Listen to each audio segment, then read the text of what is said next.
Welcome to Indiana Sports Beat Radio. So for the thousands in attendance and the millions watching around the world.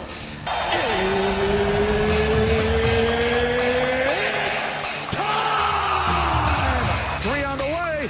Oh! It went in! It went in!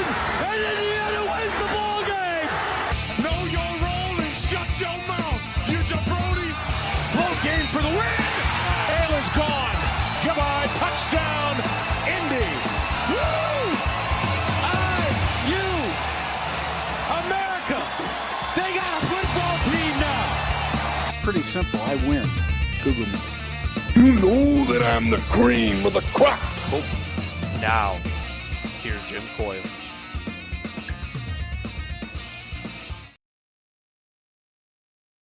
How's everybody doing? I hope it's all going well for you and your weekend has started off. Well, your week started off well, rather. Not your weekend. Your week is in. I hope it went well. How was it? Very nice out there weather-wise. A little off weekend for football fans, Indiana football fans, as the Hoosiers had a bye week. And the Colts, unfortunately, they went down to the Chiefs in a close game.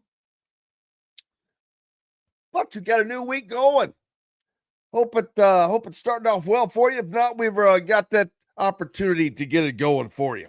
Don Fischer's going to join us on the program today. Looking forward. The Don. He is the Don of all broadcasting. Rakestraw, Dustin, Dopirak as well. Most importantly, you.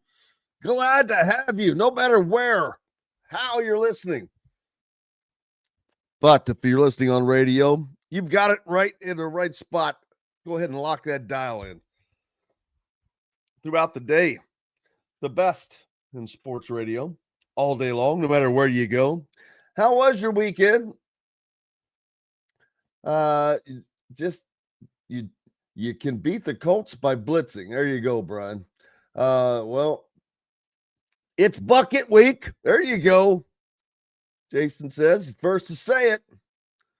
He is the Don. I was thinking about that earlier. The Don. He is the Don of all broadcasters. The Don. Russell said, the season that IU displays the 76 as the last undefeated team in basketball, I think Purdue will be the next undefeated team this season in the modern era.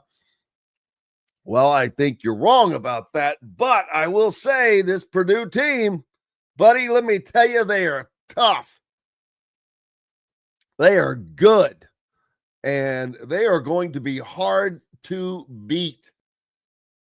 Man, they're looking way better right now. Braden Smith is playing with an abundance of confidence. Fletcher Lawyer just playing well. He looks like he's playing very comfortably off of that and just knocking down threes. Indiana's going to have a tough time with them when it comes to the amount of rebounds that I think that, Indiana's getting killed rebounding. And boy, oh boy, I think that is really going to show its head in a game when they play like Purdue. I'm not flopping on Purdue, James. I didn't think that they were good enough, that they were as good as I think that they are now. Seen them a few times.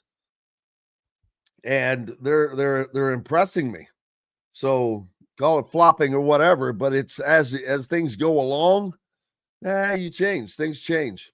So I think that, I'm changing my opinion on them for certain. And I think that that's going to be the biggest problem for the Hoosiers when they play up is the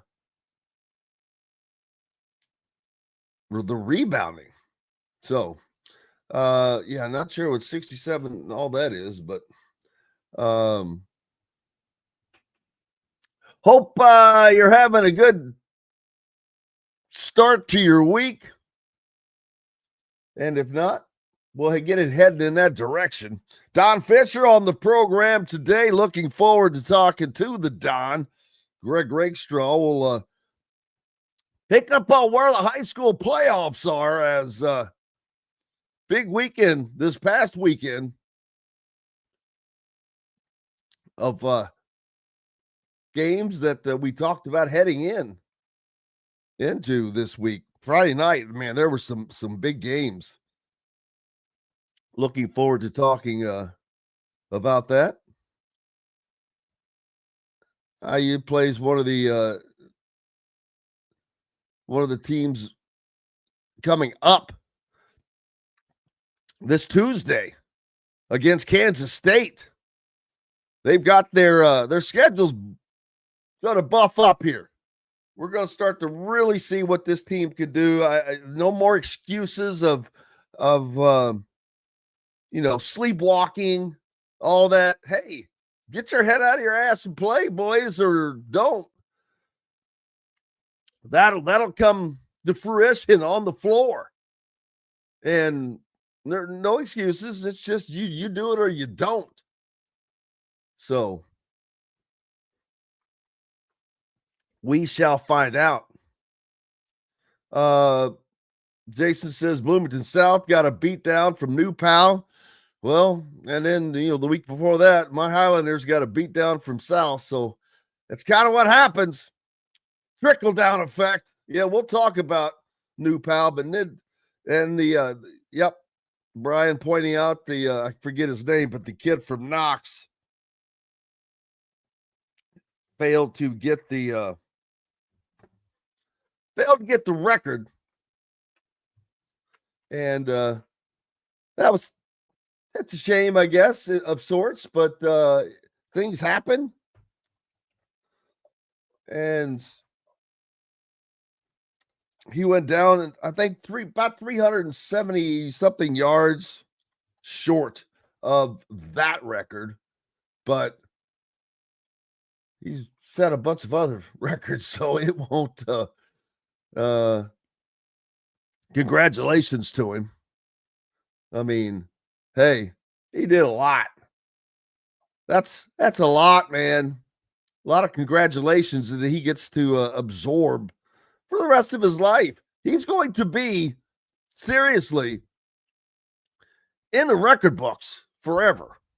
I mean, his record may get moved down a little bit, but he is going to be in there. Oh man, the Fighting Trent Sisleys took a hit apparently, but we'll talk about all that with Greg when he joins us. Looking forward to that, getting caught up.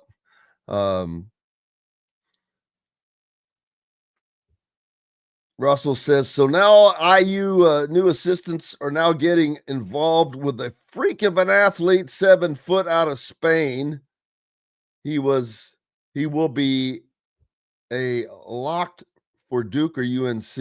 May reclass to 26. He's 16 years old, but has everybody's attention. Well, yeah, that happens. That's going to happen. Indiana's going to have to get somebody, though. They're going to have to start getting players that can play there as well. And by there, I mean in the middle. Reed Bailey has, I hate to call him a disappointment because he does so many things. He's very athletic for a 6'10" guy. He can bring the ball down the floor like nobody's business. But they need other things there in the middle, mainly rebounding, blocking out, not letting teams get 100 offensive rebounds. That's going to kill that team. That's exactly what I'm talking about against a team like Purdue. Purdue will destroy Indiana on offensive rebounds alone.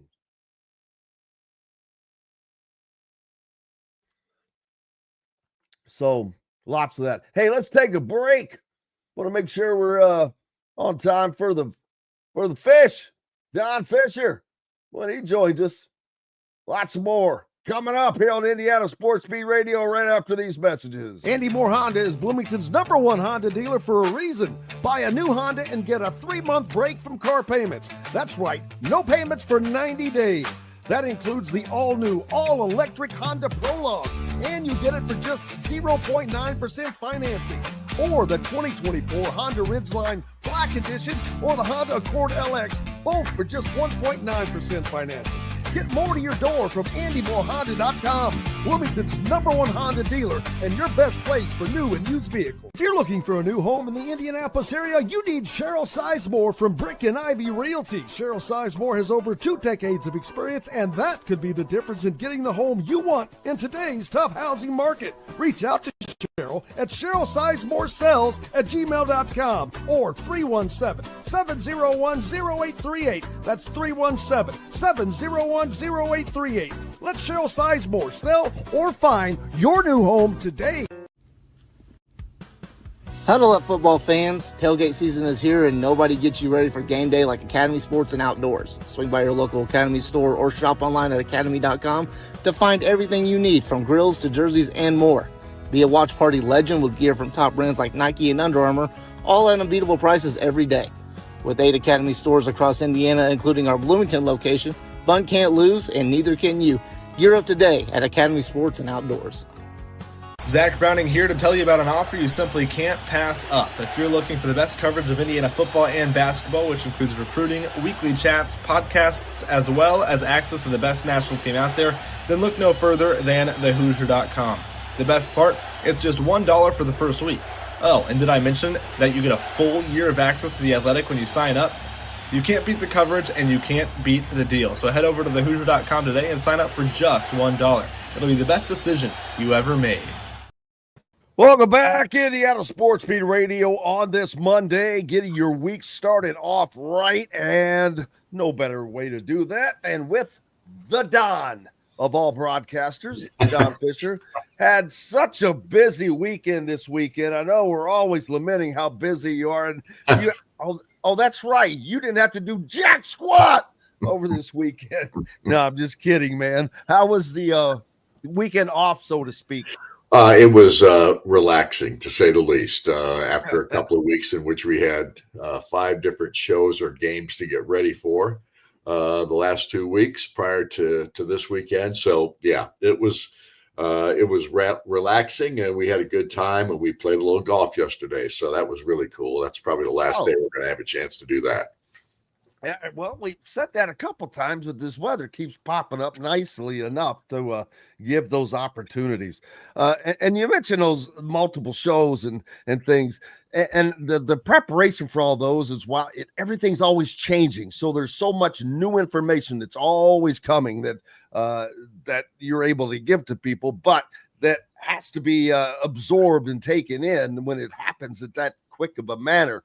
And so, but now when it does it, then it's the opposite. Now you've got to find some things to look at, but it actually gives you a chance to go back and reflect on things. Just before we came on, or joined me, I was talking about Indiana basketball and how, man, they have just got to do something about that rebounding, because teams like Purdue that I watched that at first I didn't think were going to be as good as maybe they are.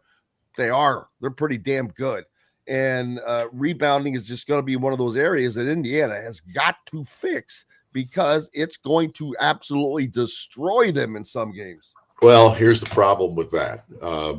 This roster that Darren DeVries was able to put together this year, they try to get other guys, bigger guys, stronger guys, all those kinds of things in regard to rebounding.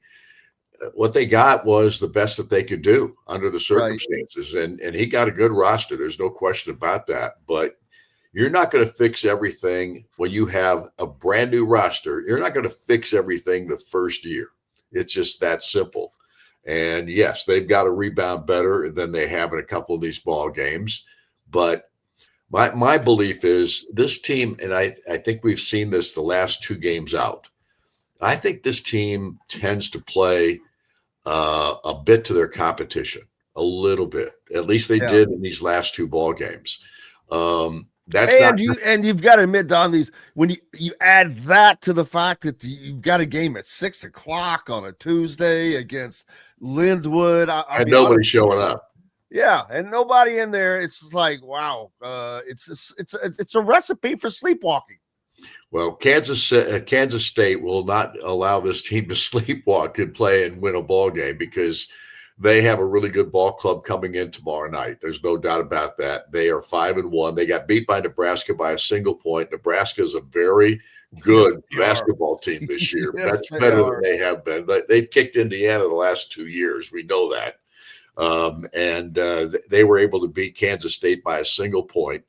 My belief is that Kansas State is the next really tough test for this ball club. And I don't think there's any doubt that if fans don't show up for this one, it's the energy level is not going to be what you want it to be, but I believe this team's energy will be. I don't think there's much question about that.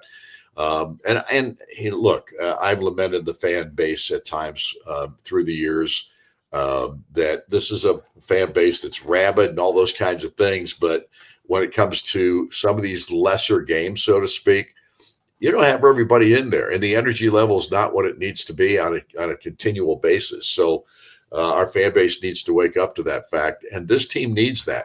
This team plays off of that a lot. You can tell. They also play off a lot of adversity. They play some of their best basketball when it's expected that they have to play hard. And they play hard every time they go out on the floor.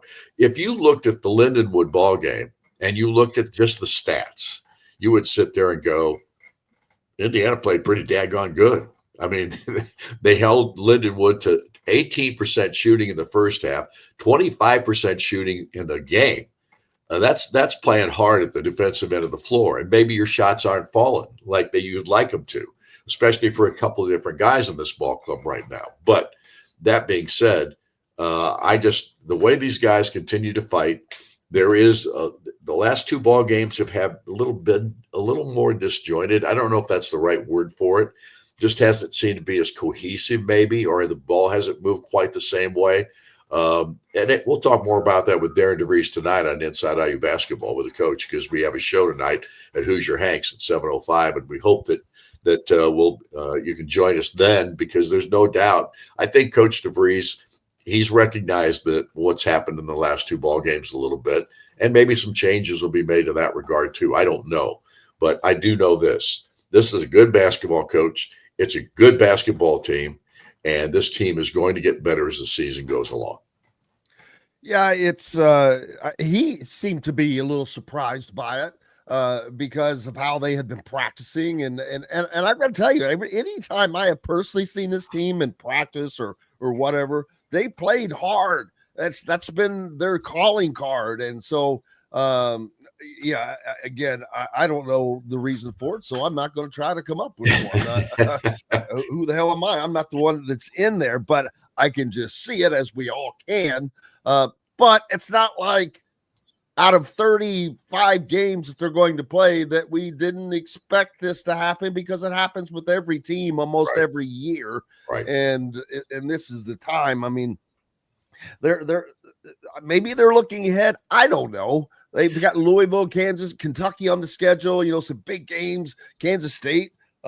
Maybe they were looking ahead. I don't know. I can't tell you that. Again, I'm not going to pretend to make up an answer, but I don't think I've seen them play too many times. I know how hard they play. I know what's in their head. I know the mentality. So I personally, if I were a fan or looking at it from a fan, I'm not going to worry about them playing hard this season. No, that's not going to be an issue, because that's the one thing that they do every time they walk out on the floor. They play hard.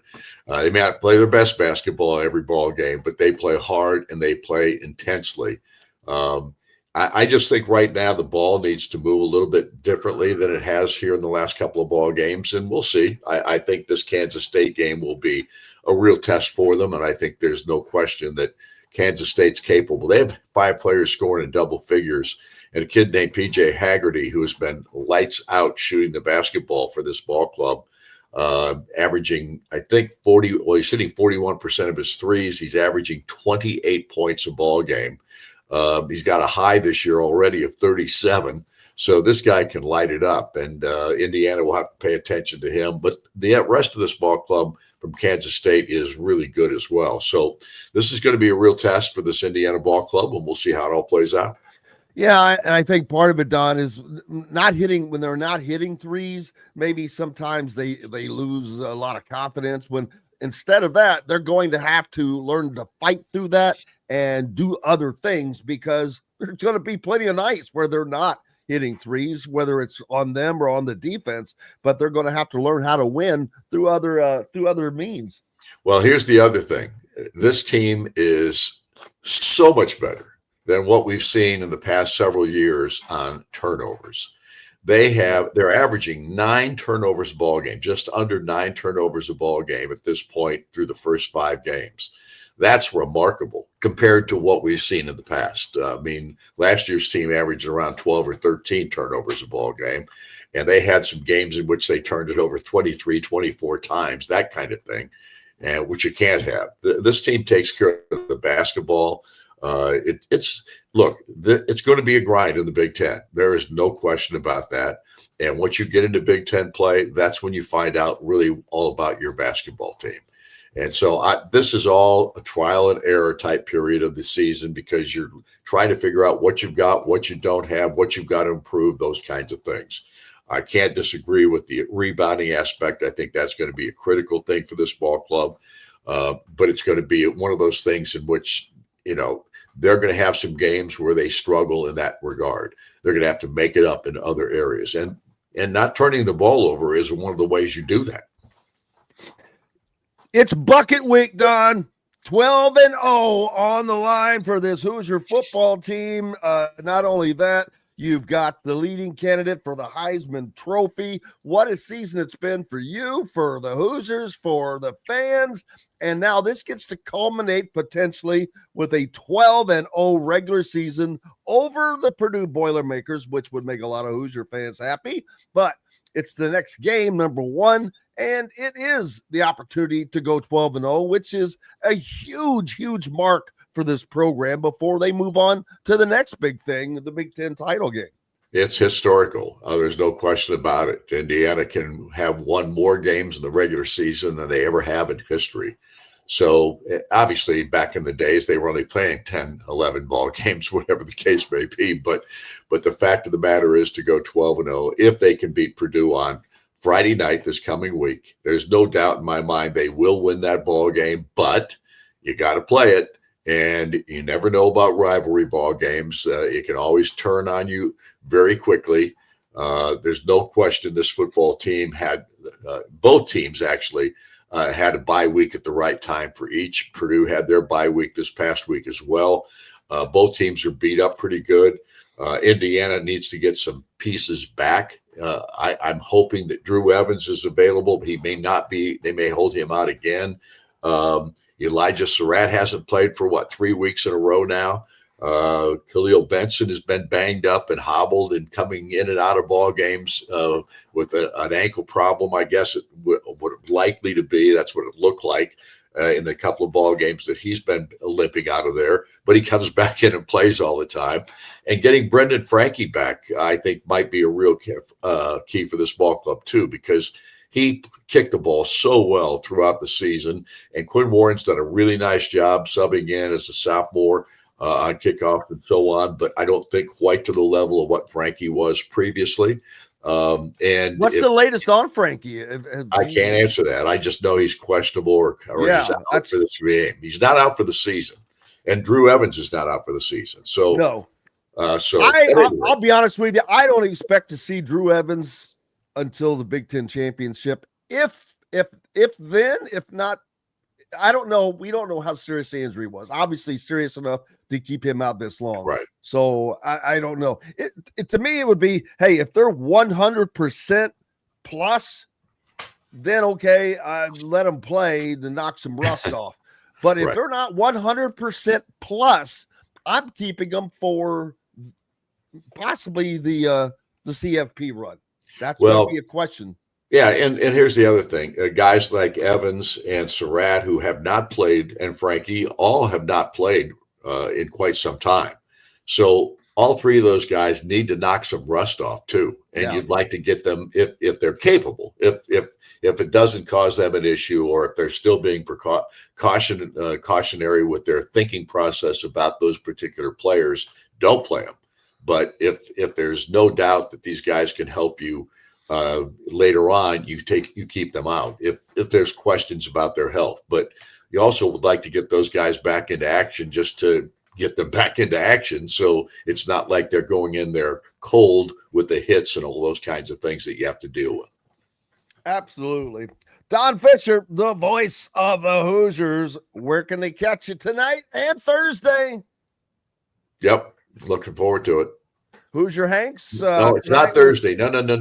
Oh, no show. Wednesday. We had our last show last week. The bye week. Right. Yeah. Football. Yeah. Now, is football done no matter how far they go?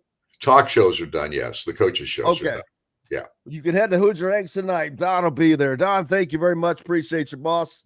All right. Thanks, bud. See ya. You betcha. There he is, the Don of all broadcasters, joining us here on Indiana Sports Beat Radio. Hey, easy weekend for Don. And I'm not gonna lie, it was nice not having games that you had to go cover, but still a lot going on. There was plenty to watch, plenty of games that were going on that will affect everybody else. Who won, who didn't win? Well, plenty. What upsets? Lane Kiffin. What's Lane Kiffin going to do? Lane Kiffin's decision coming Saturday. Friday, they play the Egg Bowl, which is Ole Miss's Old Oak and Bucket game with Mississippi State. I can never think of that game again without thinking of the dude that scored a touchdown, and then his celebration was he got down on all fours like a dog and then hiked a leg, and that ended up costing them the game. Jack leg. Well, what's Lane Kiffin going to do? Personally, if I'm Lane Kiffin, I'm staying at Ole Miss. They're going to pay him the same money. They're going to guarantee him the NIL money he needs. So if you have the resources, you can do it there. Kurt Cignetti's doing it in Indiana, by God, with less resources. So I don't want to it's going to be interesting. I think he stays. I would stay, with all things being equal, and they are. They're all offering him around $13 million. And I was thinking about this too. He's going to make $13 million. Kirby Smart already makes $13 million. Kurt Cignetti makes $11 million. All three of those guys, former assistants of Nick Saban. I'm surprised Nick Saban doesn't say, "Hey, boys, I should, how about a little something for the effort?" But, so there you go. Let's see. Cal has fired their coach after 9 seasons. Florida State is keeping their coach. Anybody else really that's going to think about firing a coach, what are you going to do? There's too many openings, in my opinion, for people to have to fill these spots. Let's go ahead and we'll take a break. We'll get the rake on. Man, what a weekend of high school. The Colts, oh man, what a close one. But they just didn't have anything there at the last 4 or 5 drives. They couldn't get a stinking first down hardly. Appreciate you being with us. We're back with more with Greg Rakestraw right after these messages. Know a team or group needing a fundraiser? Boost Fundraising raises more money faster and offers the most unique and user-friendly online fundraiser in the nation. Your team receives personalized fundraising pages for each team member. Free team-branded promo gifts shipped to each donor. Boost Fundraising does it all. Sports teams, marching bands, charity causes, and community groups. Go to boostfundraising.com and be sure to enter the promo code COYLE, that's COYLE, to receive a discounted fundraiser. Whether it's a night out with the family, after work with colleagues, or catching the game with friends, Bubba's 33 is the place for you. Bubba's 33 offers a mouthwatering menu of selections that are all made from scratch every day. The portions are big, but the prices are small. And with over 50 big screen TVs, you'll never miss the big game. Bubba's 33, pizza, burgers, beer. Zach Browning here to tell you about an offer you simply can't pass up. If you're looking for the best coverage of Indiana football and basketball, which includes recruiting, weekly chats, podcasts, as well as access to the best national team out there, then look no further than thehoosier.com. The best part, it's just $1 for the first week. Oh, and did I mention that you get a full year of access to The Athletic when you sign up? You can't beat the coverage and you can't beat the deal. So head over to thehoosier.com today and sign up for just $1. It'll be the best decision you ever made. Huddle up, football fans. Tailgate season is here and nobody gets you ready for game day like Academy Sports and Outdoors. Swing by your local Academy store or shop online at academy.com to find everything you need, from grills to jerseys and more. Be a watch party legend with gear from top brands like Nike and Under Armour, all at unbeatable prices every day. With 8 Academy stores across Indiana, including our Bloomington location, fun can't lose and neither can you. Gear up today at Academy Sports and Outdoors. Welcome back, Indiana Sports Beat Radio on this Thanksgiving week. Is that, golly, Rake, I cannot believe it's that time. I hate to be that person that says that, daggone it, but it's Thanksgiving week. It always surprises me. But that means a healthy serving of turkey and football, baby. Turkey and football. Unlike Maryland, crab cakes and football. Turkey and football, baby. It's D-Day. But how are you, first of all? I'm good. I hope you're the same. I cannot complain. Nobody wants to listen to it. Great weekend. Not a lot going on. Got to watch the Colts, unfortunately, lose, but great game. Daggone it. Man, they just could not get anything going offensively at the end of that game. I think it was the last 4 drives or 5 drives. They just came up empty. Couldn't move it. And while they didn't allow the Chiefs to do much, they did enough to get that game to overtime and then score the winning score. But damn, that was an opportunity that was just kind of lost by Indianapolis there. Very much so. And obviously what's concerning is that the offense looked different the first 3 quarters and into the fourth quarter and overtime. So the fact that you kind of get to win in time and the offense stops working, that's a big concern. And so as disappointing as yesterday was, and as much as maybe one you kind of felt you let slip away a little bit, you got to flush it quickly, because again, the finishing stretch for the Indianapolis Colts is as difficult as any team in the National Football League. And now, after only seeing one division foe the first 12 weeks of the season, and not seeing the 2 that are playing really good football in terms of Jacksonville and Houston, now you have them for the last 6 weeks of the year. So Jacksonville is a game back. Houston's 2 games back.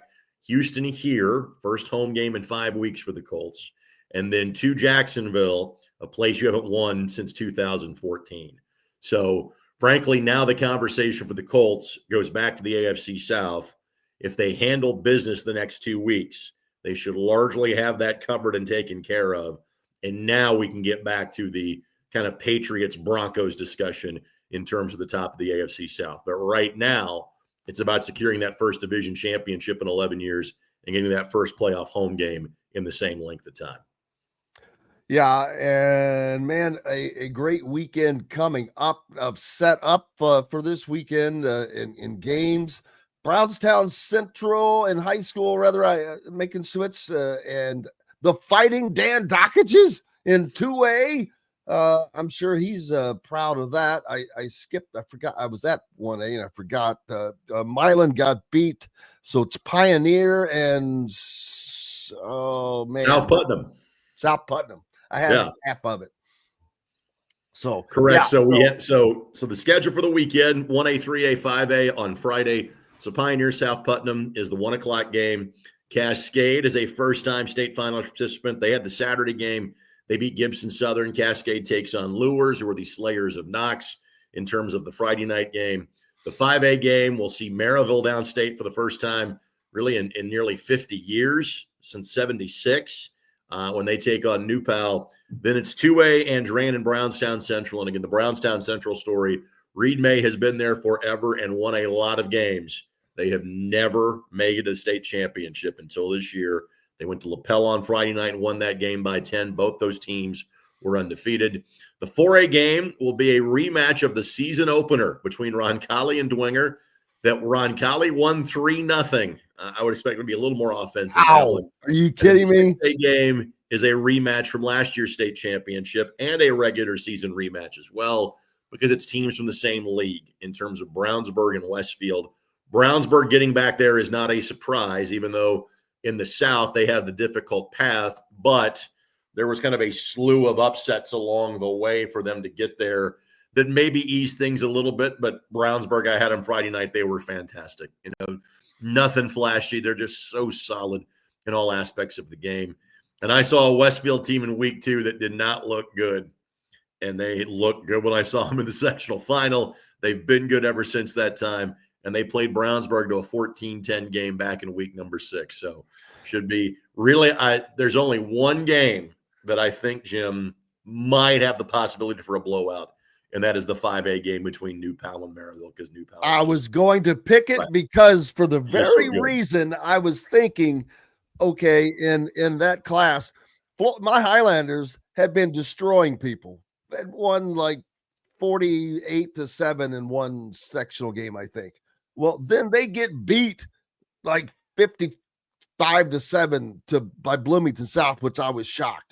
Then Bloomington South gets beat, whatever that score was. 42-0. Yeah. Very similar. And I'm like, wow, look at the difference between these teams. It's amazing that had been playing so well all year long. But boy, is there a difference at the top.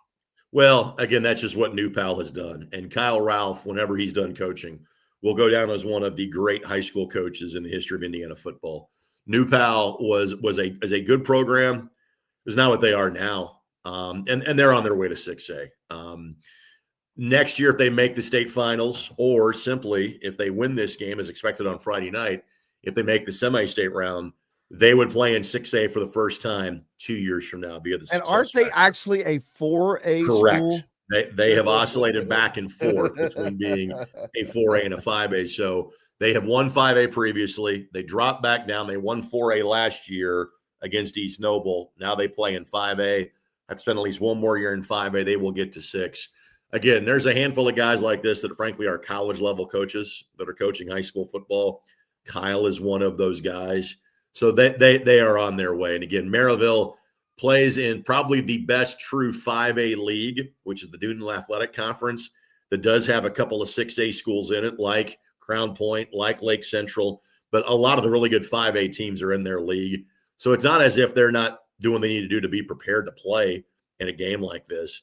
That's just how much New Pal has separated themselves from everybody else. Now, let me go back to your Highlanders for a second. There seems to be a bit of a development happening in terms of their league, where obviously Madison has left the league and will be a part of the Mid-Southern Conference, which is enrollment-wise where they need to be.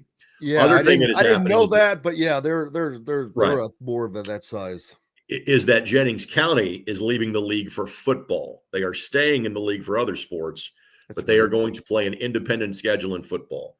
So how that pertains to Floyd Central and to Jeffersonville is this.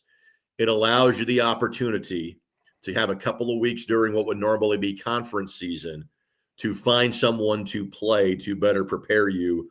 In Floyd Central's case for the top of 5A, in Jeffersonville's case, being on such an island, being the only 6A school really within 60, 70 miles, to try to get upstate and play somebody. Now, it's going to be harder to find the Indianapolis area teams because they're all in 8-team leagues. I know Jeffersonville played a game against Kokomo, for example, in week 4 and won that game at Kokomo earlier this year. Floyd Central does play Whiteland in week number 2. But there now is a little more of an opportunity to try to find, and the answer for those guys might be to play the Indianapolis area parochial schools, whether it's a Cathedral, whether it's a Roncalli, whether it's a Chittard, something like that, to try and replicate the speed and athleticism they would see when they would see a Central Indiana-based team in terms of the postseason. Yeah, and then so the Hoosier Hills Conference, I guess, is just going to shrink a little bit. No, won't seek replacements for either of those. The one that always makes sense is Silver Creek as they grow. God, I can't even imagine that, because we used to consider Silver Creek a nothing. It was the country didn't have school. football, yeah, Right. and it was the country school, right? Center Grove was that way too back in the 50s in Indianapolis, Jim. So was Floyd Central. That's what Floyd Central was. Folks, Westfield is going to play in their 4th 6A championship in the last 6 years. When Providence made the state finals in '93, Westfield was the team they beat in the 2A semi-state. Just again for a frame of reference as to as to how much the area has grown, as I literally point behind me. Towards Hamilton County on the north side. So things do change. From a Hoosier Hills Conference standpoint, again, Silver Creek would be the team that I would nudge that direction. However, now that 3A has shrunk, or I'm sorry, that 4A has shrunk, and like the buffer to be in 3A has gotten a little bigger, Silver Creek's got a little more room for growth as a school. So maybe they say, you know what? These are the teams we're going to play in the postseason. Let's stay in the Mid-Southern Conference. The other team that I would suggest, and it'd be a bit of a haul, but I think it's a better fit for them. I think the school would be reluctant to give up the gates they get from playing schools closer to them, and that is East Central. Because much as Jeffersonville is on an island for 6A football, East Central is very much on an island for 4A sports. Because, for example, East Central sectional is Columbus East, Columbus North, Shelbyville, Franklin, Whiteland. East Central is not close to any of those. The closest they are to any of those schools would be Shelbyville. That's about 50 miles away. Probably about 45, 50 miles away from Columbus East. East Central largely plays an independent schedule in football now. They've played Roncalli for years. They're going to play New Pal in week number 2. They went to Cincinnati and played teams.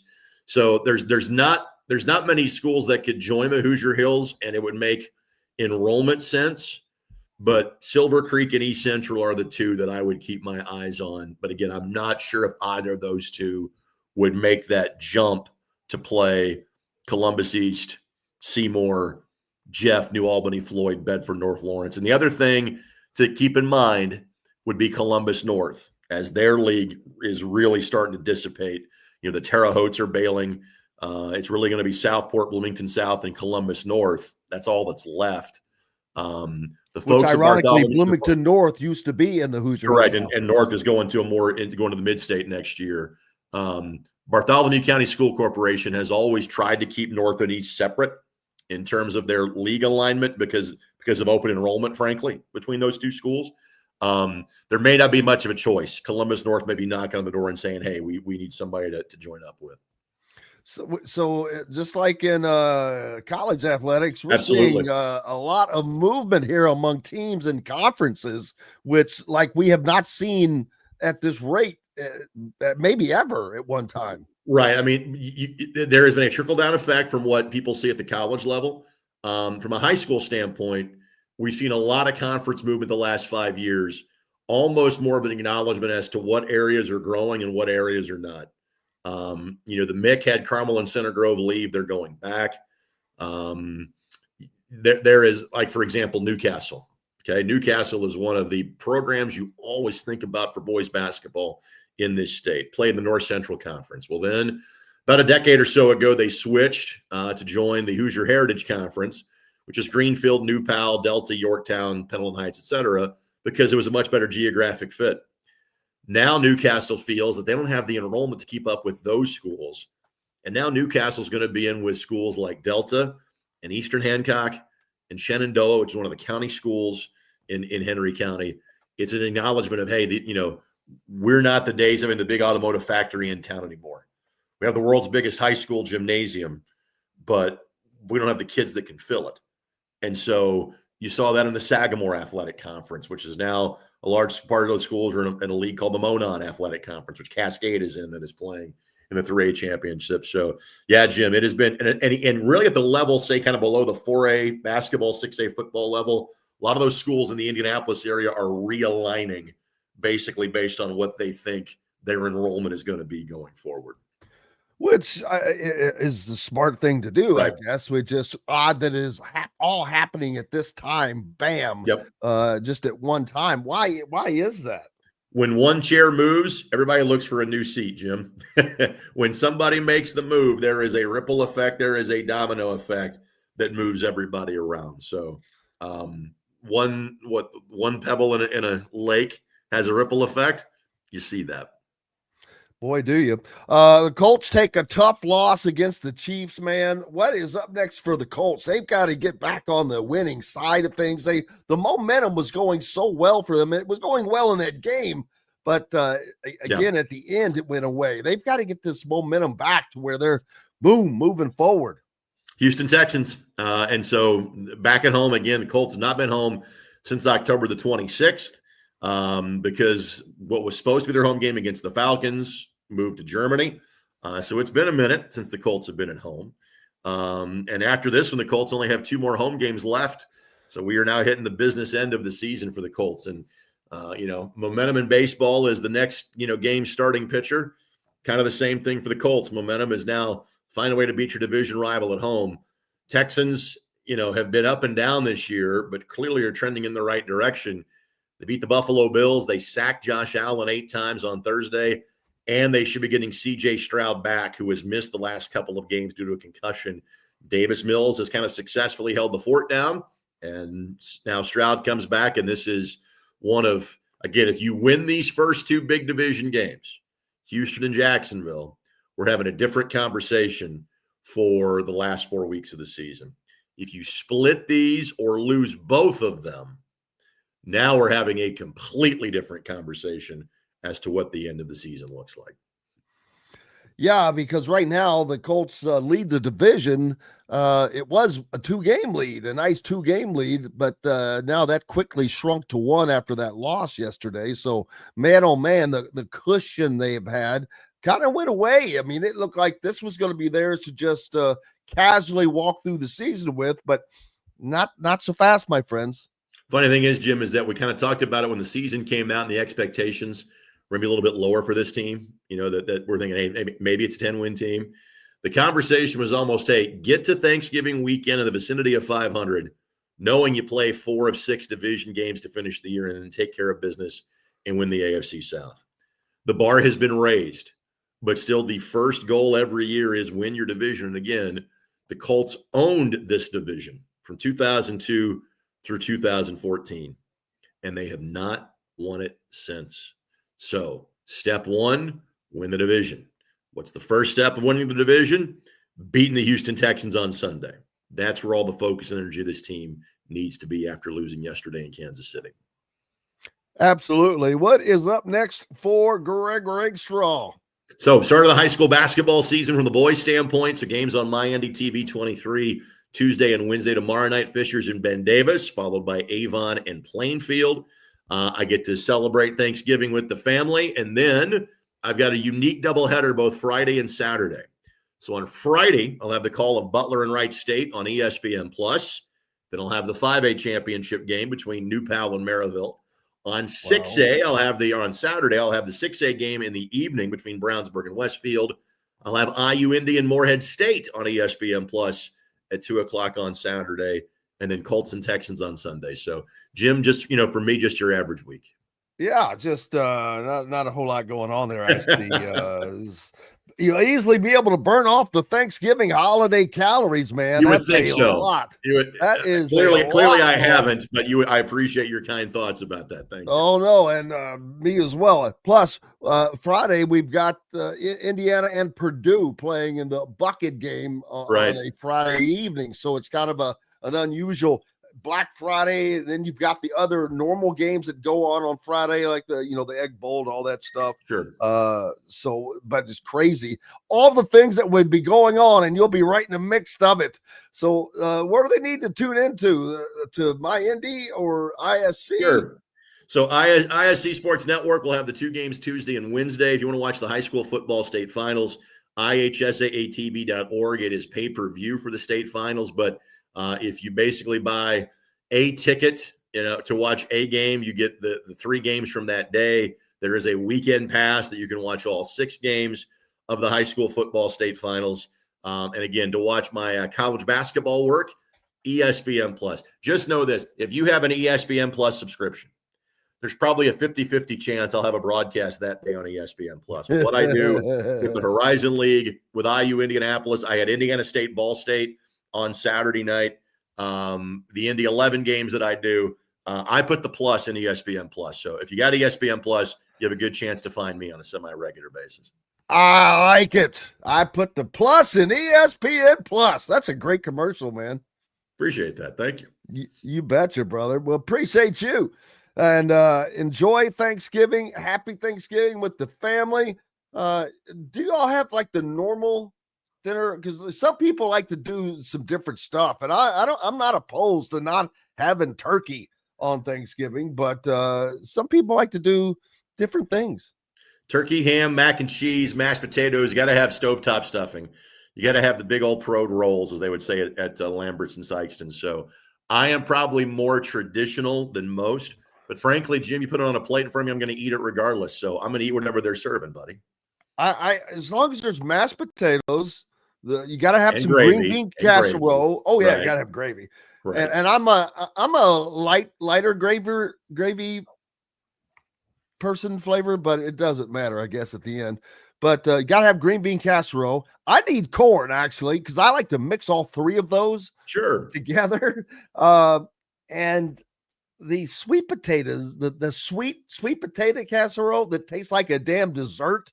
You got to have that, baby. Other than that, if it's meat, I don't care. Great. The turkey, if it's those deep fried turkeys, they're fantastic. Right. I just want nothing to do with deep frying them because I don't want to be around the explosion that's going to go off.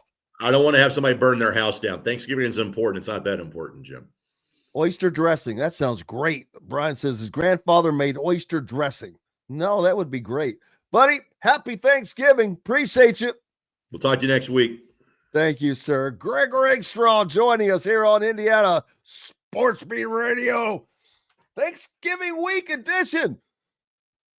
More coming up. Someone asked if we're going to be on Thursday. No, we will definitely take Thursday off. I'm still trying to decide what to do on Friday. I'll have to get your all's opinions on that. Back with more Indiana Sports Beat Radio. Plenty of it. Once we hit these messages. Appreciate you being with us. If you're looking for a new home in the Indianapolis area, you need Cheryl Sizemore from Brick and Ivy Realty. Cheryl Sizemore has over 2 decades of experience, and that could be the difference in getting the home you want in today's tough housing market. Reach out to Cheryl at CherylSizemore@gmail.com or 317-701-0838. That's 317-701-0838. Let Cheryl Sizemore sell or find your new home today. When it comes to apparel and promotions, Freethink has you covered, literally, whether it's 24 or 200 shirts for sports leagues, businesses, or groups. Freethink Apparel and Promotions can also create your very own merchandising store. Freethink Apparel and Promotions did it for Indiana Sports Beat Radio, and they can do it for you. Whether it's screen printing, embroidery, digital printing, promotional products, vehicle wraps, or anything else under the promotional line. See what Freethink Apparel and Promotions can do for you at freethinkapparel.com. Huddle up, football fans. Tailgate season is here, and nobody gets you ready for game day like Academy Sports and Outdoors. Swing by your local Academy store or shop online at academy.com to find everything you need, from grills to jerseys and more. Be a watch party legend with gear from top brands like Nike and Under Armour, all at unbeatable prices every day. With 8 Academy stores across Indiana, including our Bloomington location, fun can't lose, and neither can you. Gear up today at Academy Sports and Outdoors. Whether it's a night out with the family, after work with colleagues, or catching the game with friends, Bubba's 33 is the place for you. Bubba's 33 offers a mouthwatering menu of selections that are all made from scratch every day. The portions are big, but the prices are small. And with over 50 big screen TVs, you'll never miss the big game. Bubba's 33, pizza, burgers, beer.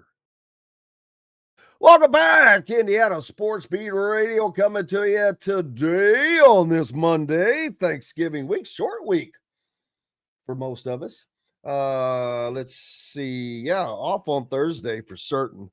Monday or Friday, I'm trying to decide. Normally we would take Friday off for certain, but with the game on Friday, I don't know. Maybe we do a show. I don't really want to. We've got enough going on as it is. It would be nice to take time off like everybody else, but we'll see what everybody says. I'll take the comments into consideration. So let us know what you want us to do. Hearing some Thanksgiving Day, not recipes, but shepherd's pie. Really? Okay. Yeah, Justin talking about don't do it in the house or within 20 feet. That's of course, I know he's talking about the deep fried turkeys. No, you definitely don't want to do that. Warm apple pie with a sliver of ice cream and Gouda cheese is a feast for kings in England. Well, that's why they're in England. Who the hell wants cheese on apple pie and ice cream? No, not me. Why don't you just put mayonnaise on there as well? Let's see. Try to look some of these others. Yeah, Robert, his mom says always made oyster dressing. Curious where that came from. Yeah, that sounds good. I wouldn't mind having a little oyster dressing. I mean, better than regular old dressing. Dustin Dopirak joining us now. I'm sure you heard talking Thanksgiving, man. Just what do you have your typical Thanksgiving meal, or you got some different stuff to throw in there? Yeah, I'm trying to think of like anything I've had that's like out of the ordinary. I mean, like turkey stuffing, potatoes. Like I lean toward the potatoes. That's kind of like my go-to. Corn, stuff like that. Pumpkin pie. I don't know. I'm trying to think. Various pumpkin breads, all that sort of stuff. I don't have anything that really stands out that's not normal, I guess. Yeah, never use a frozen turkey in a deep fryer explosion. Yeah. Is that something you experienced yourself?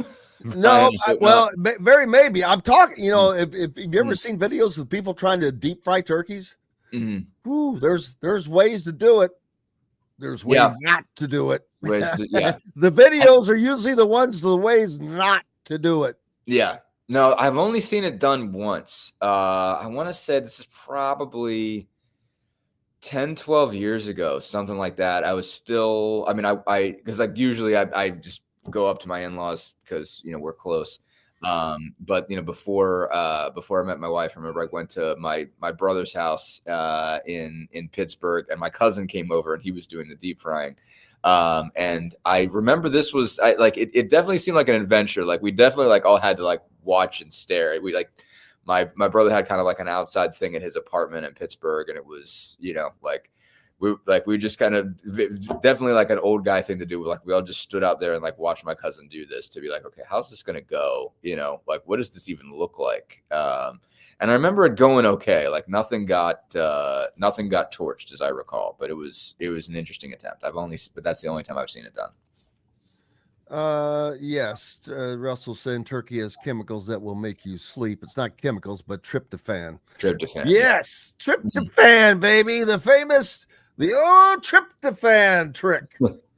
Yes. Knocks you out by halftime of the Dallas game, more or less. Or the tie. Usually it was Lions. Don't the Lions always play? The Lions play first, and then the Cowboys always play they second. Always were. So it's the halftime. Terrible. He quit. Dirty Money says he quit doing turkey decades ago. Roasted duck is a treat. Well, that sounds like a treat. That's a new one. All right, roasted duck. How about that? Different. I don't mind different. I have no problem with different. I mean, ham doesn't even really count as different, does it? A little. I mean, that's more like Christmas, Easter. But if you add that to it, that's not crazy. You're not. You've got to make the turkey right. You cannot have a dry ass turkey. You cannot have your main course be dry. Yeah, I mean, turkey's dry in general. It's hard to do turkey right, I have to say. Ooh, look at. Whoa, hello. Pumpkin pie cheesecake butter pecan pie cookies and pumpkin oatmeal cookies, mac and cheese, and a rice stuffing. Hello. That seems fun. Man, that's some great stuff. That's some of the best stuff I've heard yet. Yeah. What is a poor man pie? I don't know. Russell asking, who said something about a poor man pie? I don't know what a poor man pie is. We'll have to find out. We didn't do mince meat, but his grandfather made homemade chicken and noodles. Oh, okay. Well, that's all right. That's a thing. Yeah. Duck and southern fried cabbage. Guests fight over it. I guess, man. Yeah. So there That's you go. thing. Yeah, there's Turduncan. But that's the old thing. Thanksgiving week, man, always huge for sports. It just kind of they've come to just go together. More football, but basketball also, as the NBA has kind of snuck in there. More Christmas, we think about that, but because the football is at the heart of the season right now, so many important games in the NFL. We're still at the heat of the season. Obviously college, we're at the end of the season, but this is rivalry weekend, man. So it makes it even bigger with, Indiana, Purdue, of course, but Alabama, Auburn, and you have all these great rivalry games that are going to be played. And it just makes it that much funner, I think. It's a weird weekend, or it's a weird. Then you got Black Friday that they've created. So all kinds of shopping, which is its own damn sport. Sure. No, it sure is. No, I mean, I think the sports have kind of come together to make it an event week that goes just beyond the Thanksgiving football games. I mean, like as you mentioned, certainly it's a huge weekend for huge week for college basketball, where you do all these MTE tournaments, and you started that already, towards the end of last weekend. And it makes it feast week. When you got Maui and you got Battle for Atlantis and you got all these just massive, tournaments where you really get a sense coming out of this week of who's really good. You certainly have a better idea. Now you have more of these neutral site games going on, but this stuff is a blast when you get into, you'll have first Maui game is probably 2:30 today, right? And that's, it rocks all the way through Wednesday into Thursday, Friday. You've always had college football doing, a Thursday game or two, and then a full day on Friday. And obviously Saturday, the fact that they've moved everything that, conferences like the Big Ten, some, conferences didn't play through Thanksgiving week, in the old days. And, now I've started to do that again, where you have Michigan, Ohio State on that Saturday every week. You have Indiana, Purdue on that every week, where it used to be the week before, because the Big Ten wouldn't go into Thanksgiving week. So, makes for a whole fun weekend, getting started. Really, I mean, it's just a whole week. Again, you're going to start seeing stuff on Monday, start seeing stuff today with Maui, and it runs all the way through, through Sunday. You're going to have something, worthwhile to watch every week, whether it's basketball or football. And so, yeah, a lot of fun, a good addition to it. Certainly, I think Thanksgiving is one of those where it's always been tied in with sports, or it has been for a long enough time, that it just feels part of it, where like even Christmas feels like you're forcing it. Like, it's fun. And, I always watch NBA games on Christmas, and now football games on Christmas. But like, on Christmas, you kind of feel like, like you're sort of forcing it on people. Thanksgiving, it's like integrally woven in to what you're doing.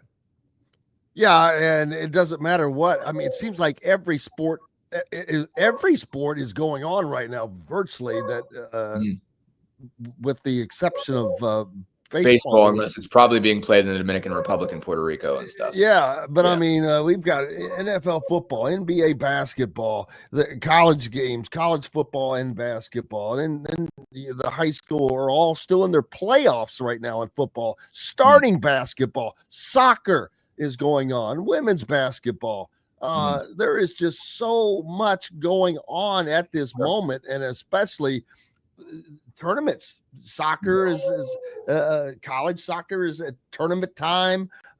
Football is approaching that. They're having games that are tournament that are going to affect the tournament. It's one of the biggest sports weekends of the year. Yeah, no, I mean, you've got conference championships in high schools, or state championships in high schools, depending on where you're at, like that stuff's all coming up. So yeah, it makes for a fun period, makes for a lot of stuff you can go to, stuff that ties in for, your holiday weekend. You can obviously go to, Indiana, Purdue on Friday night after you did Thanksgiving together on Thursday. That's all kinds of fun stuff. So it adds to the whole experience. Maxine's wanting to do something for. She's got, so we're putting a garage up. So, Oh, we really? Yeah, she's. Is Maxine a fan of the garage? Is that her cheering? Going to have her own little door? It's going to be, she should. It's going to work out nice, but it's going to, are those the negotiations that are going on right now for her door? She's in there negotiating. I want my door. Yeah. I want it right here. I want it to be here. No, it needs to have red curtains at the top of it. Yeah, she wanted more say in the permits. She wanted more say in the blueprints. So she's red carpet out in front of it. Red carpet with the little rails on each side. Exactly. And maybe even a chihuahua to be the greeter, allowing people in and out. I don't know about that. She's like, then that chihuahua would have to have a house, and that chihuahua would have to get attention. And so I don't know that she would feel great about that. She likes this being her house, so. So what with your sports weekend and the Pacers, what I'm trying to get what's their next game? So they play the Pistons tonight. They play the Raptors in Toronto on Wednesday. I'm not going to Toronto. And they come back and they play Washington. They play the Wizards and the Bulls on Friday, Saturday. So a back-to-back in Cambridge on Black Friday and Saturday night. So yeah, you got some Pacers to watch this weekend if you're around Indy and you're up for that. But yeah, 2-14 coming in. It's been a trip. It's been certainly a season for those guys, considering all the injuries and everything. I think they're close to not as healthy as they're going to be, but their group is set for a little bit. They've got another 3 weeks or so without Aaron Nesmith with his knee sprain. Obi Toppin's out till February. Obviously, Halliburton's out for the season. A couple other guys, Quentin Jackson, Johnny Furphy, could get back faster, but they're in a position where they're probably going to have to figure out a way to win with this group. And Ben Mathurin being back helps. Certainly, he missed 11 games with a great toe sprain, and I think just his ability to put the ball in the basket makes a difference. This gives him a puncher's chance on most nights, but still tough for them to win. It's tighter margins for error. They were in the game with Cleveland until late, and they just gave up 3 threes in a row, and that was kind of a backbreaker. So they're in a place where it's going to be tight, and they play. Detroit and Toronto are two of the top teams in the league right now. Toronto's really grown up. Detroit really grew up last year. Toronto's really grown up this year, and they look like contenders, both of them. So those are going to be some tough ones. Before the break on Friday, they play a Washington team that's the only team that in the NBA that has fewer wins than they do. So that's a game that they should win, you would think, but they're still going to have some tight margins. Washington's still got a handful of guys, and again, the Pacers are close to the bottom of it. So that's a game that they have to prove they can win. Chicago might be beatable, but it's another situation where I guess the margins are pretty tight. They're not going to be able to just they're not going to be able to walk in and just beat anybody. This year, like it's going to take. All of their main guys are going to have to be good, and they're going to need somebody else to be good. And that was the case last week when they beat Charlotte. They got 20 points out of Jay Huff.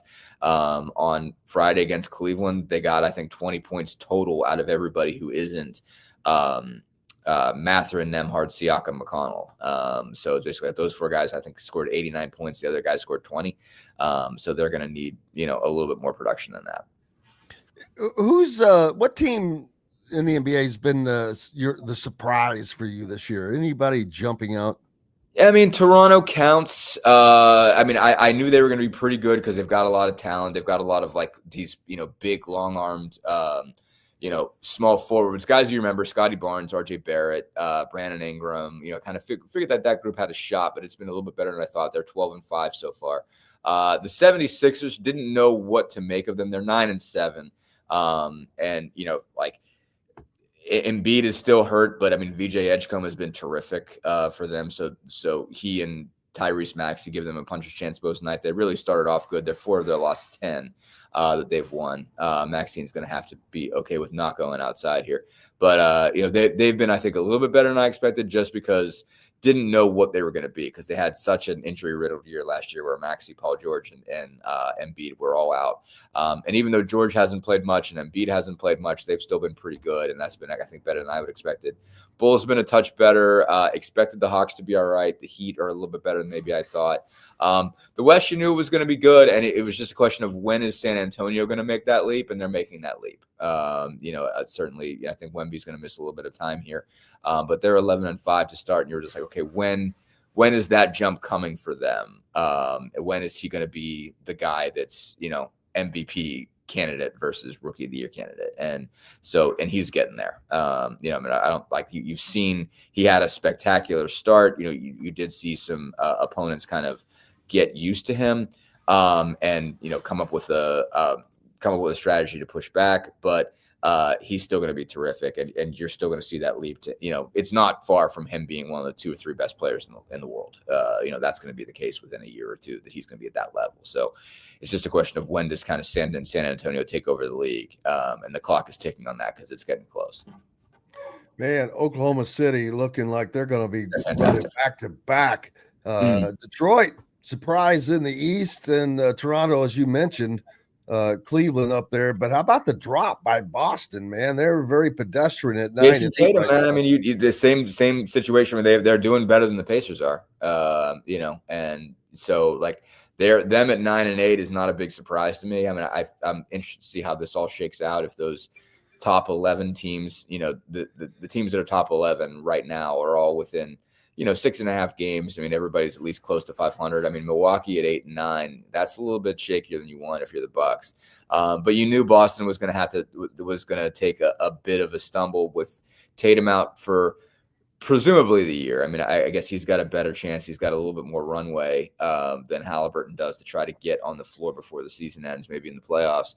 But you're missing your best player, and they had to shake things up because they ended this year under the second apron, and to get any kind of flexibility, they had to move some guys. They had to move on from Drew Holiday, who I think still has some good years left in him.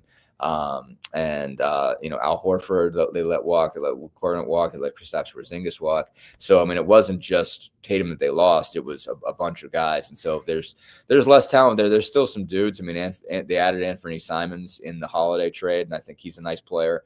But they're going to be, they are going to be pedestrian. I mean, that's probably a good term. I mean, they might make the playoffs. You could see them as the 7 or 8 seed possibly if they get some breaks and put some things together. And if it just shuffles in their direction, but they're just not. You're not the same team without Jason Tatum, and they've got to hold tight and see what they show up to be next year.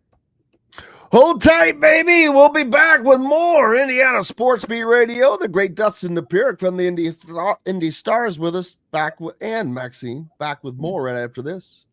The ISC Sports Network is your home for sports content across the Hoosier State. Find us live on TV and streaming or archived on our website and our app. The ISC is your one-stop shop for the content you want to see, including high school sports, college sports, and other great events throughout the year. Subscribe to our streaming service and get access to it all.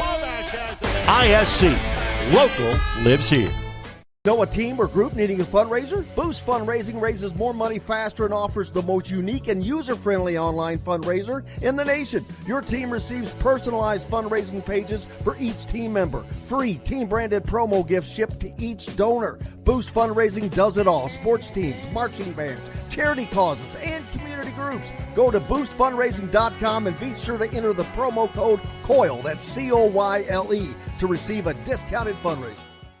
If you're looking for a new home in the Indianapolis area, you need Cheryl Sizemore from Brick and Ivy Realty. Cheryl Sizemore has over 2 decades of experience, and that could be the difference in getting the home you want in today's tough housing market. Reach out to Cheryl at CherylSizemore@gmail.com or 317-701-0838. That's 317-701-0838. Let Cheryl Sizemore sell or find your new home today. When it comes to apparel and promotions, Freethink has you covered, literally, whether it's 24 or 200 shirts for sports leagues, businesses, or groups. Freethink Apparel and Promotions can also create your very own merchandising store. Freethink Apparel and Promotions did it for Indiana Sports Beat Radio, and they can do it for you.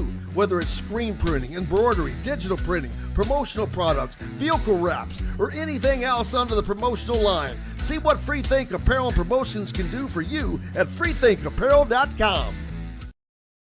Welcome back, Indiana Sports Beat Radio on this Monday, Thanksgiving week. Hope you're getting ready for the holidays. You've got your favorite turkey meal set up. Just kidding. Fish is something no one brought up. I was asking earlier, different crazy. What was it? Someone was talking about their stuffing. Oysters. There we go. Oyster stuffing. I guess that kind of counts. That counts as the fish. So you got that. Maxine with us as well, besides Dustin and Dopirak, both from the Indy Star. Maxine, the head foreman. Yeah, she's the foreman of this project. Clearly. Foreman of the project, but also I figured the head canine writer for the Indy Star. Sure. For what's out and about, what's going on in the canine world. We've got a new garage going up with a new doggy door. Got to make sure the specifications meet code, baby. Yes. Got to meet the doggy door code. Mm-hmm. Yep. Very important. She's watching very closely. We've got her chilled out here. Maxine. We haven't seen Maxine in a minute. She hasn't made an on-air video debut in a minute. It's been a second, I think, since she's come out and chilled out like this. So, Well, it's good to see Maxine. I think she knows. I think she has a sense that she's getting attention out of this. It was time. It was time. It was time. Yeah, it was time. She's been ready for her close-up for some time. So Maxine is the best. Maxine's been with us for quite some time. Yes, without question. What's your week look like with it being the short week? They're still playing, but you don't have to travel at least. And the holiday coming up, you've got a garage being built, all kinds of stuff going on. So what's the week going to be like? Yeah, just a little bit of running back and forth, not too much. Like I said, we'll be staying in the state. So, So you can watch some of the important football games this weekend. I mean, you've got the Egg Bowl, Ole Miss with Lane Kiffin, and his decision is supposed to come down on. This is crazy. And we've talked about this. You've got, if it was any other school, it wouldn't be a big deal. But his team is not only in the playoffs, they're high right now in the CFP playoffs. So what happens if he says on Saturday, I'm going to LSU? There's no way that does not impact a team's standing, much like it did with Florida State losing their quarterback a few years ago. You lose your head coach. We've seen what happens when teams lose their coordinators going into bowl games. They lose almost every freaking time. It happened to Indiana. It happened to teams Indiana was playing. I heard Nick Saban say that he coached in a bowl game as a lame duck coach and got beat. It's just they're not good situations. So Ole Miss would be screwed if he says he's going to LSU, in my opinion. But I'm not sure that he leaves, because if everybody is going to pay him the same amount roughly, which they have already said they are, $13 million, he's going to get the NIL money. Both of them, they've all said that. I don't know that he leaves Oxford, to be honest with you. I mean, it's Lane Kiffin. I could see it going in any possible direction. Of course. I can see him going to the moon. Yeah. I mean, he's like, I don't know. He's an interesting cat, and it's interesting to he's different now. He's also, I mean, it sounds strange to say this considering he's even in this position and nobody else would be in this position or have let it go the way that it's going, where it seems like it's too kind of out in the open, that he's being sort of openly courted while all this is happening. I don't know if that means he's being more honest or less honest or what. It's still, like I spent 2 years in Knoxville. Yeah, the JMU coach. That's a great thought, Russell, as he brings that up. Dustin, I think we lost him for just a second. There we go. You're back. Am I back? Okay. Who is the JMU coach? I don't even know. Who took over after Signetti? They should think about it. It does seem like they might actually talk themselves into the idea of, okay, Bob Chesney. That's right. I remember Bob Chesney. Bob's done some real winning over there. So they have to at least consider it, that he's got to be a guy that they have to think about. He's a young dude, man. He's only a couple years older than me. I think, he's a PA guy. It's just fascinating that Lane would be in that position. He's a guy, I remember, the way it went down in Knoxville is still like lore, because it was such a mess in terms of how that was handled in the press conference, and everything about that was just a wild, insane day, and how it was reacted to. And you've got burning couches and all that kind of stuff. And so I think he knows he doesn't want to be, he doesn't want a similar situation to that again. Even though it's clearly like it could happen, he could set Ole Miss on fire the same way that Tennessee went nuts over it. And it depends on how it happens. But I think, to your point, they are going to be, presuming they beat Mississippi State on Saturday, they're a playoff team. And so, do you throw that opportunity away? If you can get in the playoffs, do you say, it's worth going someplace else? Because you do obviously have a lot of resources in Florida. You have a lot of resources at LSU, that it's a little bit more than there is at Ole Miss. But if Ole Miss is taking care of you at this point and you've built something, does it make sense to go somewhere else where you might not pull it off? If you're this close, does it make sense to walk away? What about Penn State, man? They are, this is probably, but LSU, of course, is probably the number one job out there. It's up there. Available, yeah. Penn State may be number two. Above Florida. I think that they're one of the top three jobs out there. And now you're like, who's going to get this job? Because of all of these openings, there's so many openings, so many coaches out there. You're like, really, who are they going to get? Right. And also when a big job comes open, like it's one of those things now where like you've seen people land their whale enough times now that like if you don't, it's a really tough situation. You know what I mean? Like it's just like you have seen enough times where someone's put enough money out or put a good enough situation out there that Michigan got Harbaugh for a little while. That was something that took years and years and years before they finally pulled it off. But you've seen enough teams go, swing for the fences and get their big guy. And so if you don't, then you're like, okay, what did you fire the guy for in the first place? I think things were going bad for James Franklin. I don't think they would have fired him, and I don't think they should have fired him if they had another 10-2 season where they just lost the two big ones, where if they had lost to, or if they were 9-3 and they had lost to Oregon, Ohio State, and Indiana, there would have been calls for Franklin's job because he still can't win the big one. But I think you'd be, it'd be a good question of to whether it really made sense. It's like, okay, like if you're going to be right there and you're going to beat everybody you're supposed to beat, and you just don't beat, the other national championship contenders, do you make a move? They lost to UCLA, they lost to Northwestern. It wasn't going in a good direction. And if they still had Franklin, they probably wouldn't have beaten Nebraska the other night. Like they needed something to rally around. And I think they're talking themselves in, the players probably talking themselves in the idea that they can get Terry Smith hired. I don't know, they could really pull that off. But, if you just beat Nebraska, like, are you going to go hire Matt Rule? I think Matt Rule just got an extension anyway, but like, I don't care. I wouldn't, I don't understand what Nebraska's thinking. Mm-hmm. What the hell has he done at Nebraska? And you bring that one up, ironically, Dylan Rayola's brother, who was committed there, decommits to Nebraska. And I'm like, that's a little telling. Yeah.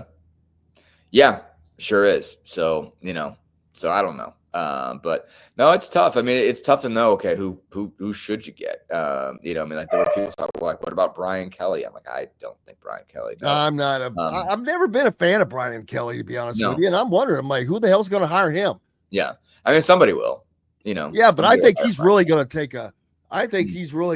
a deep dive. He might take a year off. He might take a year off, you know. Guys take a year off. I mean, like Franklin apparently really, really wanted to jump back in as fast as he possibly could, you know. And I mean, he's, you know, it's wild to see a guy hired before the season ends. Like, I thought Jeff Braun was going to be a big time candidate, but I'll tell you, I've never seen a guy that can win big games and lose as bigger games right next to each other. I mean, he can win this gigantic game and lose this unbelievably, how do you lose to them game? It's unbelievable that at home even. So, boy. Yeah, Kyle Clemson SMU in a row is pretty brutal after you beat Miami and, you know, went to overtime in Virginia and beat Pitt and beat James Madison is not a bad win. You know, that's a nice looking win for them. It's looking way better. Yeah. So, I mean, if they go, you know, like that's a nice little bowl team. I mean, they're going to be 8-4. You know, I think they'll beat Kentucky on Saturday. I mean, maybe they will. I don't know. They've lost 3 in a row, so they're kind of stumbling. There's another coach that Kentucky, they've got to be close to dumping Stoops. It's been talked about for like 2 or 3 seasons in a row. And here he is going to be with another, if he loses to Louisville, 5-7 season, not going to go to a bowl. You're going to be 5-7. What are they doing? It's like, all right, what are we doing here? We're not succeeding. So it's time. But then again, do you add that job to the other 1,000 openings currently? Right. Yeah. I mean, so it's like, what are you fishing for? You know, who can you logically get? And now if you're Kentucky, if you go get somebody's coordinator, you're fine with that. You know, like if you get some really hotshot coordinator and you don't have to, like if you're Penn State or you're Florida or you're LSU, you have to get a head coach. Like you have to, you know, like the coordinator has to be off the charts good, you know, but like you have to target a sitting head coach. Like you have to, you know, move in and take somebody's guy, you know, like that's kind of like incumbent upon you. Whereas Kentucky, you don't have to. You know, if you have some young, smart coordinator you really like, or some much smaller school guy that you really like, you can take that person and that might work out. But you can't do it the same way, you know, like so like, yeah, you got to think about it. I mean, it's taken a negative turn for Kentucky. Like if they were, you know, they were heading in a pretty good direction where they were kind of, you know, 7-5, 8-4 every year. You know, you could trust that. And now they're 5-6 and a good chance they'll be 5-7. Vandy just crushed them. Vandy's good, but, you know, like they didn't, you know, they have a couple nice wins. They beat Florida, they beat Auburn, but, you know, none of those teams are particularly good this year. Indiana is so fortunate. In any other year, boy, oh boy, would we be talking about the fear and likelihood of Indiana losing their coach. But that is not the case. Not only are they not going to lose their coach, I don't know that they lose their coordinators, who are going to obviously probably be somewhat very attractive to some of these with all of these openings.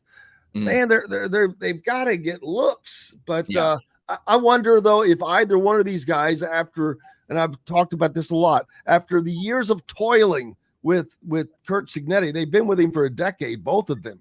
And they've climbed this magical ladder to get to where they are today, to where they are legitimately in the hunt for a national championship. Are you going to walk away from that soon to go back to be a head coach at a MAC school that was 2-10 last year and has no players, and you've gotten 0 NIL hardly? I don't know, man. I mean, at some point you do.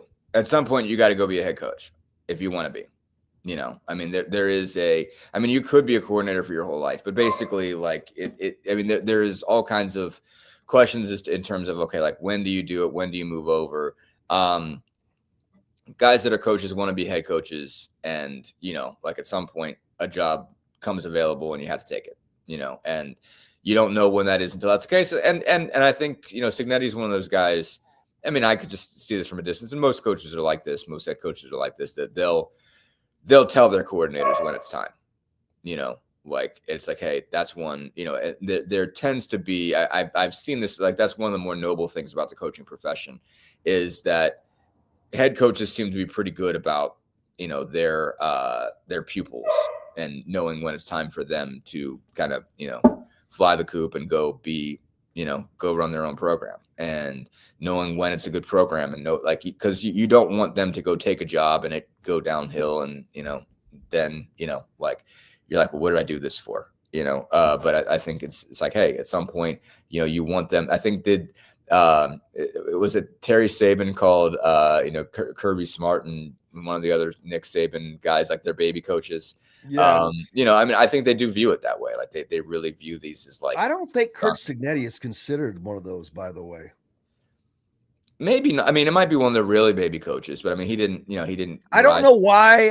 I don't know. It's because that he didn't. You'll become a known head coach like these guys did until very late, and then it's not in the SEC. I don't know, but yeah. I mean, I wonder. I mean, I imagine. I imagine he does. I mean, he just wasn't there that long. Like you just think of. Well, he's there 4 years, right?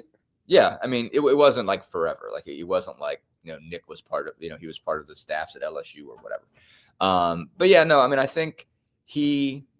I'm sure Nick Saban can and should take credit for him. Like if you're Saban, like, yeah, I'll claim one of those guys. But I mean, he's not. It's not like he did all of his formative years under Nick. But like he did. Cignetti did get some time in there, so he did, study at the Saban School of Football Coaching. And so if you're Saban, you can claim him. But yeah, I think that sort of thing, it's just, at some point, like Mike Shanahan went to my high school. So like, he's a guy that I've watched and, see like, hey, like done good for North Huntington, PA, Mike, way to go.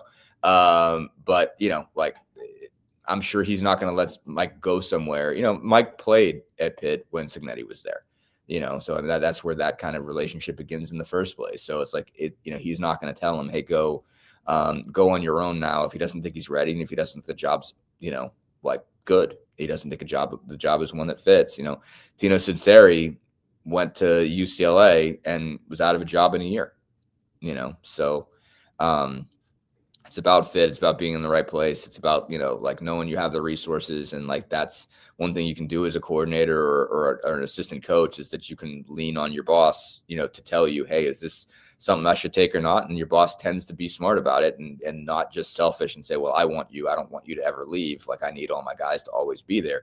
They're usually good about saying, hey, like you wanted to do this to be a head coach, at some point it's going to be time for you to do that. And, I'll tell you when it's a good program and when it's not.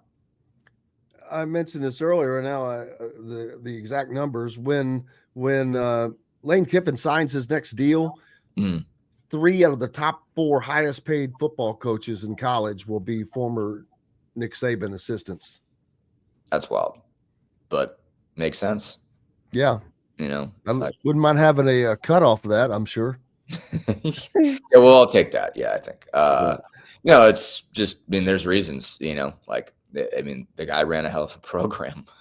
Alabama at its peak and the peak in the Saban era was a machine. So, like learning how that operated. And not only that, like he, like changed direction, like really put more, for a while was just beating you by holding you to 10 points. Figured out after a while, you're going to have to score 45 to beat people, and learned how to do that, and got coordinators that could do it. And so, like Kiffin was among a couple of those guys that were already established by the time he got there, or by the time they got, coordinator jobs, they got kind of the rehab of working for Saban, and that worked nicely for them. He is the machine. He is Dustin Dopirak, the Indy Stars beat writer for the Pacers and all around sports connoisseur. Appreciate you, my friend, as always, as well as Maxine. I'll send that along. She'll be she's overseeing, so we'll need updates on the garage next Thanks, week. Jim. We'll get those. You all have a great one, buddy. Happy Thanksgiving to you and your family. Thank you, same to you and yours, Jim. Appreciate you, buddy. Dustin Dopirak and Maxine joining us here on Indiana Sports Speed Radio. We've got more coming up. We're back with it after these messages. Andy Moore Honda is Bloomington's #1 Honda dealer for a reason. Buy a new Honda and get a 3-month break from car payments. That's right, no payments for 90 days. That includes the all-new, all-electric Honda Prologue, and you get it for just 0.9% financing. Or the 2024 Honda Ridgeline Black Edition or the Honda Accord LX, both for just 1.9% financing. Get more to your door from AndyMooreHonda.com, Bloomington's #1 Honda dealer and your best place for new and used vehicles. If you're looking for a new home in the Indianapolis area, you need Cheryl Sizemore from Brick and Ivy Realty. Cheryl Sizemore has over 2 decades of experience, and that could be the difference in getting the home you want in today's tough housing market. Reach out to Cheryl at CherylSizemore@gmail.com or 317-701-0838. That's 317-701-0838. Let Cheryl Sizemore sell or find your new home today. Huddle up, football fans. Tailgate season is here, and nobody gets you ready for game day like Academy Sports and Outdoors. Swing by your local Academy store or shop online at academy.com to find everything you need, from grills to jerseys and more.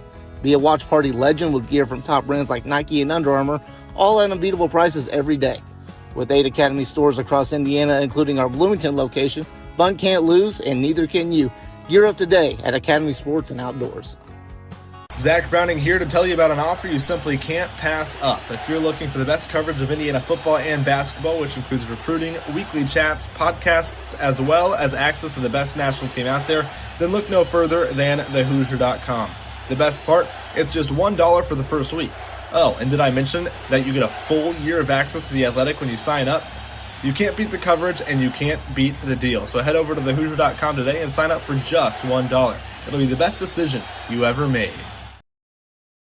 Welcome back, Indiana Sports Beat Radio on this Monday. Glad to have you along with us. Thank you so much for joining us. Jim Coyle with you as always, and another fun day. Let's see. Right now, the latest On 3 Heisman Trophy poll for the top 10 player rankings after 13 weeks of college football still finds your man Fernando Mendoza. Heisman Mendoza at the top. He says 67 points in this. This is the on three poll. Mendoza took a beating against Wisconsin, sacked a season high 5 times. And that's perhaps a concern moving forward for Indiana. But the veteran quarterback was excellent despite the pressure. He finished with 299 yards passing and his 6th game accounting for at least 4 touchdowns. That's elite work. And has Mendoza once again at the top of this week's Heisman Trophy poll. Yeah, Indiana's got to get well, it's not just the sacks are they're not all, that's not all on the line. I've talked about this. Some of that's on Fernando, and I'm quite certain that Kurt Cignetti and crew are working on that. The Heisman with the quarterback's coach and whatnot, because that's just big. That's serious. You've got issues with potential turnovers, serious loss of yards, loss of opportunity, a loss down. So got to get better at getting rid of the ball in certain circumstances when you can prevent taking a sack. Second on this poll, a lot surprising to me. I'm not going to lie. Diego Pavia from Vanderbilt. Says 33 of 39 over the weekend for 484 yards, 5 touchdowns, and an interception. He had 15 carries for 48 yards and a touchdown. That's a hell of a weekend. Pavia had a game for the ages against Kentucky, who stinks, totaling more than 500 yards in the contest. He very, very nearly reached 500 yards passing, finishing with 484 on an 85% completion percentage afternoon. The veteran dual threat quarterback has piloted the Commodores to a 9-2 record right now. Vanderbilt, baby, 9-2. Indiana, 11-0. What the hell's going on in the world? Vanderbilt on the cusp of a CFP spot. If Vanderbilt does make the postseason, it's going to be hard to keep Pavia from a New York City invite. I don't doubt that. Jeremiah Love from Notre Dame, number 3. He's a running back. I think it's going to be hard for him to win it over quarterbacks like Fernando, like Diego Pavia, like Julian Sayin, who is 4th right now on this. The fact that Julian Sayin is 4th on this is surprising. Says here it was a quieter weekend for Sayin in an absolute blowout of Rutgers, and that's kind of been the story with the Ohio State quarterback. His team has been too good for him to be in competitive games where he could post truly huge numbers. Still, he's been remarkable. He's thrown for 2,800 yards, 27 touchdowns with only 4 interceptions. Damn, that's pretty good. Which stacks up well with about just about everybody out there. There are some questions as to whether he has enough moments to challenge someone like Mendoza, but that is fairly subjective. Yeah, it is. I mean, one of the moments that Fernando had was because Indiana was sucking it up against Penn State. Got it done, but that's the same with Texas A&M. So it's going to be interesting. I think that Fernando just has to keep being Fernando, but Indiana has got to you never know what's going to happen Friday. Purdue, not very good. It could be a game where Indiana really puts up some numbers, where Fernando puts up numbers. Oh, no. Purdue's going to play their butts off, man. This is it. This is the seniors' last game for them. This is their last game, period, for Purdue, those seniors. Their last game ever. So they're going to play hard. They played hard all year. They haven't been good. They haven't not been very successful, but you just, man, never count out the desperate. They're desperate. Desperate times calls for desperate measures. But Indiana needs to stack up some numbers against Purdue. And then, of course, the Big Ten championship game. Indiana, Fernando Mendoza, Ohio State. Not just Julian Sayin, but you've got, was it Jeremiah Smith, that I'm surprised that he's not getting more attention than Sayin, although Sayin's numbers have been outstanding. I just think it's hard for a position player to beat a quarterback. Now, it is very, very, and other than a running back, unless you're doing something just crazy, like, about to break the rushing record or something, it's tough. I look through this poll right here. First, second, fourth, fifth, sixth, seventh, eighth. There's only one out of the top 8 that's not a quarterback, and he's a running back. So, and Dante Moore, he's down to 8th. Gunnar Stockton, down to 7th. Ty Simpson, who had been up there underneath the Fernando, drops down to 6th. So, it's Fernando's to lose, to be honest with you. He just has to play very well in his next 2 games. That's all he has to do, and he is going to be the Heisman Trophy winner. And what that will do big things for Indiana. I cannot imagine how. Think about all the things that Kurt Cignetti has talked about in the past, how his success that he's had with other programs. When we've been picked to finish whatever, we end up winning the conference. His quarterbacks, conference players of the year, all Big Ten. Look what he did with Curtis Rourke. Look what happens now with a potential Heisman Trophy winning Fernando Mendoza. How does a quarterback not look at Indiana and that opportunity and say, what's Juju Smith thinking right now? I think about that a lot and I laugh. I don't know what. I guess he got sold on the moment because that decision, while I knew it was a wrong decision as far as his development, Colorado does not develop players. Their coaching staff is made up of friends of NFL guys and this and that. They're not going to develop players. Curt Cignetti has a track history of developing players. Now, has not developed them to the level that of putting them into the NFL until now, which now that's going to change things immensely. But if he has a quarterback who wins the Heisman Trophy at Indiana against Notre Dame, Ohio State, Texas A&M, Alabama, Oregon, Ohio State, Texas Tech, as I look at these other names, that's a draw in and of itself. I do wonder what Juju Smith's thinking right now. I mean, he's sitting there going, okay, I could have played a year under the Heisman Trophy winner and then maybe been the guy next year. Maybe, but not now. Decisions, baby.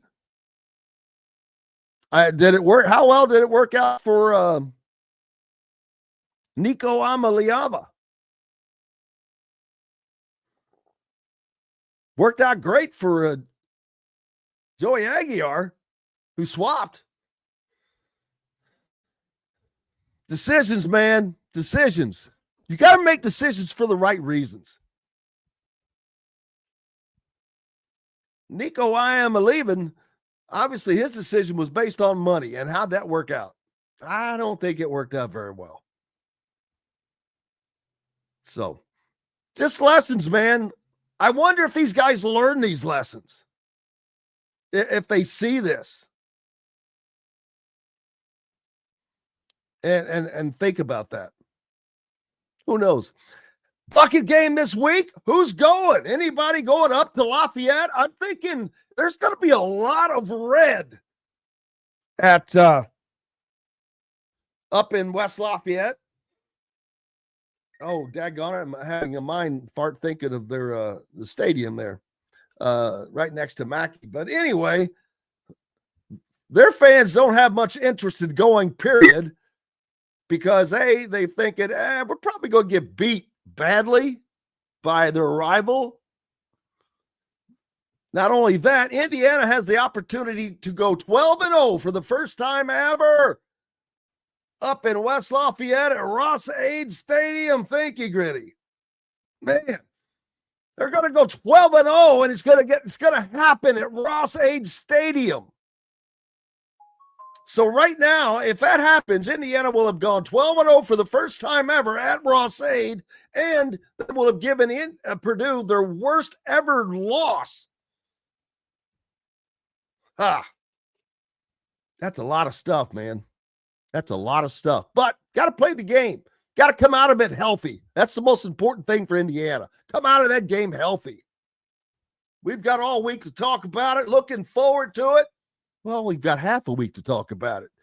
It's Thanksgiving week. Appreciate everybody being with us today. Don and Greg and Dustin. Most importantly, each and every one of you. Without you, we've got no reason to be here. Back tomorrow to do it again. Until then, I'm Jim Coyle. I will see you on the radio. Thanks for listening to Indiana Sports Beat Radio. Be sure to subscribe to our YouTube page for more clips and team coverage of Indiana basketball, football, and more. You can also find full episodes and tons of other content on thehoosier.com. We'll see you next time for another edition of Indiana Sports Beat Radio.